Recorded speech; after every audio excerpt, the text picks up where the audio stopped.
जैन साथियों, आप सभी का स्वागत है हमारे चैनल पर्सनल स्टडीज पर। साथियों, आज के इस क्लास में हम वैदिक पीरियड की बात करेंगे और इसमें आपको 50 इंपॉर्टेंट क्वेश्चंस मिलेंगे जो आपकी आगामी परीक्षाओं के लिए काफ़ी इंपॉर्टेंट होंगी। तो यदि आप हमारे चैनल पर नए हैं तो चैनल को सब्सक्राइब कर लीजिए। पढ़ते हैं अपने प्रश्न की तरफ। पहला प्रश्न है, ऋग्वैदिक काल का प्रमुख ग्रंथ कौन सा है? तो इसका आंसर हो जाता है ऋग्वेद। ऋग्वेद जो है कि ऋग्वैदिक काल का प्रमुख ग्रंथ है। ऋग्वेद सबसे प्राचीन वेद है जिसमें 1028 सूक्त हैं और 10 मंडल हैं। यह प्रारंभिक वैदिक काल का मुख्य स्रोत है। दूसरा प्रश्न है कि वैदिक आर्यों की मुख्य आजीविका क्या थी? वैदिक आर्यों की मुख्य आजीविका क्या थी? तो इसका आंसर हो जाता है पशुपालन। वे पशुपालन करते थे। तो ऋग्वैदिक काल के लोग मुख्यतः पशुपालन पर निर्भर थे। गोधन को धन और प्रतिष्ठा का प्रतीक माना जाता था। तीसरा प्रश्न है, वैदिक लोगों का सबसे प्रिय पेय क्या था? सबसे प्रिय पेय क्या था? तो इसका राइट आंसर हो जाएगा सोमरस। ऑप्शन बी करेक्ट आंसर होता है। ऋग्वेद में सोमरस का अनेक बार उल्लेख मिलता है। इसे देवताओं और यज्ञों में प्रयोग किया जाता था। ऋग्वैदिक समाज किस प्रकार का था? साथियों, ऋग्वैदिक समाज ग्राम आधारित था। ऑप्शन बी करेक्ट आंसर हो जाता है ग्राम आधारित। इसमें लोग छोटे छोटे गांव में बना करके रहते थे। पांचवा प्रश्न है, ऋग्वैदिक काल में युद्ध किस कारण लड़े जाते थे? तो इसका राइट आंसर हो जाता है पशुधन के लिए। पशुधन के लिए युद्ध मुख्यतः पशुधन हरण यानी के लिए होती थी और भूमि अधिग्रहण बहुत कम होता था इसमें। छठा प्रश्न है, वैदिक काल में मुख्य धातु कौन सी थी? मुख्य धातु कौन सी थी? तो इसका राइट आंसर हो जाता है लोहा। Option B. उत्तर वैदिक काल को लौह युग कहते हैं और क्योंकि इस काल में लोहे का प्रयोग व्यापक रूप से होने लगा था। सातवां प्रश्न है, उत्तर वैदिक काल में प्रमुख कृषि उत्पाद क्या थे? प्रमुख कृषि उत्पाद धान। उस समय जो है कि धान की खेती होती थी, इसलिए ऑप्शन बी इसका करेक्ट आंसर हो जाता है धान। उत्तर वैदिक काल में समाज का स्वरूप कैसा था? तो इसका राइट आंसर हो जाता है कि वर्ण व्यवस्था आधारित हो चुका था समाज का स्वरूप। उत्तर वैदिक काल में वर्ण व्यवस्था कठोर हो गई। जन्म के आधार पर वर्ग विभाजन होने लगा था। किस नदी को उत्तर वैदिक काल में सबसे पवित्र माना गया? सबसे पवित्र किस नदी को? तो गंगा नदी को सबसे पवित्र माना गया था। उत्तर वैदिक काल में सभा और समिति का महत्व कैसा था? साथियों, इसका आंसर हो जाता है कि कम हो गया था। ऑप्शन बी करेक्ट आंसर हो जाता है कम हो गया था। वैदिक काल का प्रमुख शासकीय पद कौन सा था? इसका राइट आंसर आ जाता है राजा। उस समय राजा जो है कि सबसे प्रमुख शासक, सर्वोच्च शासक माने जाते थे। 12वां प्रश्न है, राजा को शासन चलाने में कौन सहायता करता था? तो इसका राइट आंसर हो जाता है ऑप्शन बी पुरोहित, जो धार्मिक और राजनीतिक कार्यों में मार्गदर्शन करता था। 13वां प्रश्न है कि वैदिक समाज में स्त्रियों की स्थिति कैसी थी? साथियों, स्त्रियों की स्थिति सम्मानजनक थी। ऑप्शन बी करेक्ट आंसर होगा सम्मानजनक। वैदिक समाज की मूल इकाई क्या थी? इसका राइट आंसर है परिवार। परिवार वैदिक समाज की मूल इकाई थी। पिता जो है परिवार का प्रमुख होता था। वैदिक काल की अर्थव्यवस्था किस पर आधारित थी? तो इसका राइट आंसर हो जाता है कृषि और पशुपालन। Option B. वैदिक काल का प्रमुख देवता कौन था?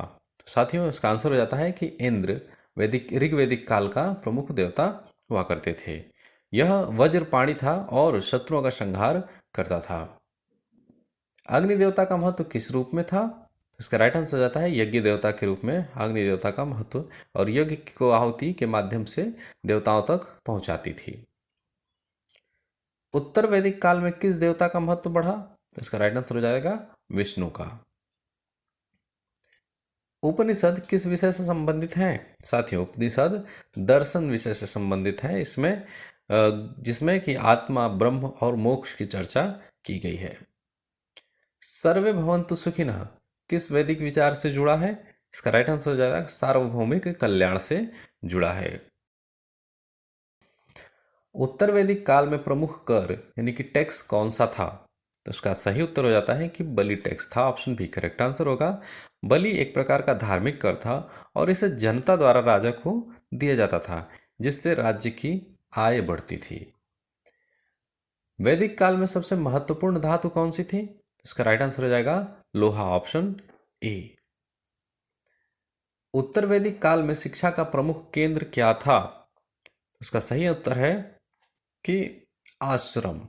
इसका राइट आंसर हो जाएगा आश्रम। शिक्षा आश्रम और गुरुकुलों में दी जाती थी। छात्र जो है कि ब्रह्मचर्य व अनुशासन का पालन करते थे। वेद और उपनिषद पढ़ाए जाते थे इस काल में। वैदिक काल में सभा किसका प्रतिनिधित्व करती थी? इसका राइट आंसर हो जाएगा ऑप्शन ए, सामान्य जनता का। सभा एक परामर्शदात्री निकाय थी जिसमें गणमान्य लोग भाग लेते थे और राजा को सलाह देती थी। वैदिक यज्ञ का मुख्य उद्देश्य क्या था? इसका राइट आंसर हो जाता है देवताओं को प्रसन्न करना, ऑप्शन बी। वैदिक समाज धार्मिक था और यह यज्ञ द्वारा देवताओं को आवाहन किया जाता था और सामाजिक व धार्मिक जीवन का यह अंग था। कौन सा? यज्ञ। किस वैदिक ग्रंथ में पुरुष सूक्त मिलता है? पुरुष सूक्त कहाँ मिलता है साथियों? तो ऋग्वेद में पुरुष सूक्त मिलता है, ऑप्शन ए करेक्ट आंसर हो जाता है। तो पुरुष सूक्त ऋग्वेद का महत्वपूर्ण सूक्त है और उसमें वर्ण व्यवस्था का उल्लेख है और यह समाज की संरचना को दर्शाता है। कौन? पुरुष सूक्त। उत्तर वैदिक काल में राजा का चयन किससे होता था? तो इसका सही उत्तर है सभा व समिति के द्वारा राजा का चयन किया जाता था। तो शुरुआती में जो है कि आपके राजा का चुनाव होता था और बाद में यह वंशानुगत हो गया। अगला प्रश्न है, उत्तर वैदिक काल में पशुपालन में सबसे महत्वपूर्ण पशु कौन सा था? तो यहाँ पर उत्तर हो जाएगा गाय। उस समय सबसे महत्वपूर्ण गाय थी। गाय वैदिक काल के समृद्धि के प्रतीक थी। इसे अधन्या कहा जाता था जिसे मारा न जाए और धन और यज्ञ दोनों में गाय का महत्व अधिक था। वैदिक काल में भूमि को क्या कहा जाता था? तो इसका राइट आंसर हो जाता है कि कृषि क्षेत्र, ऑप्शन सी करेक्ट आंसर होगा कृषि क्षेत्र।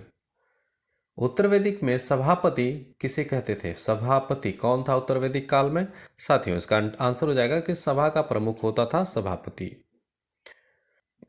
उत्तर वैदिक काल में विवाह की कौन सी प्रथा प्रचलित थी? तो इसका सही उत्तर हो जाता है स्वयंवर। स्वयंवर हुआ करता था जिसमें कि लड़कियां स्वयं अपने पुरुष को, पति को चुनती थीं। कन्या स्वयं वर का चयन करती थी और यह उच्च वर्ग में प्रचलित था। अन्यत्र विवाह पारिवारिक निर्णय पर आधारित होता था। उत्तर वैदिक काल में प्रमुख अनाज कौन सा था? तो साथियों इसका उत्तर हो जाएगा जौ, जो है कि उस समय प्रमुख अनाज हुआ करता था।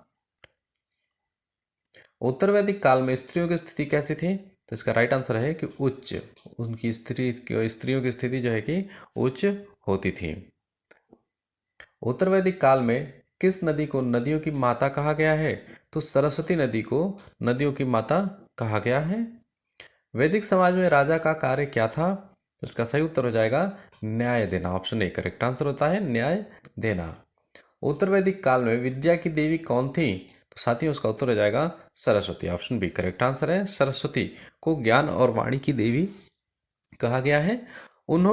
उन्हें वैदिक युग की प्रमुख देवी माना गया है और शिक्षा और बुद्धि का संबंध सरस्वती देवी से था। किस वेद में गान और संगीत का वर्णन मिलता है साथियों? तो सामवेद जो है कि आपका संगीत से संबंधित है, तो इसका आंसर हो जाएगा सामवेद। उत्तर वैदिक काल में गोत्र प्रथा की शुरुआत किससे हुई? गोत्र प्रथा, इसका राइट आंसर हो जाता है ऋषियों के नाम से। ऋषियों के नाम से गोत्र का संबंध ऋषि परंपरा से था। हर व्यक्ति अपना गोत्र बताता था। विवाह में समान गोत्र वर्जित है। वैदिक काल में निष्क किसे कहते हैं? निष्क किसे कहते हैं? तो इसका आंसर हो जाता है मुद्रा। मुद्रा, निष्क एक सोने की मुद्रा थी। यह व्यापार में प्रयुक्त होती थी और यह समृद्धि का भी प्रतीक थी। उत्तर वैदिक काल में ग्रामीणी कौन था? ग्रामीणी, इसका साथियों आंसर हो जाएगा कि ग्राम का मुखिया को ग्रामीणी कहा जाता था। वैदिक काल में पति शब्द का क्या अर्थ था? पति जो गृह स्वामी को कहते थे पति, ऑप्शन ए करेक्ट आंसर हो जाएगा। उत्तर वैदिक काल में किस पशु का प्रयोग युद्ध में होता था? तो युद्ध का प्रयोग, घोड़े का प्रयोग जो है कि युद्ध में होता था क्योंकि वह शक्ति और गति का प्रतीक था। उत्तर वैदिक काल में किसे गृहपति कहा जाता था? तो साथियों गृहपति परिवार का मुखिया होता है, ऑप्शन ए करेक्ट आंसर हो जाएगा परिवार का मुखिया।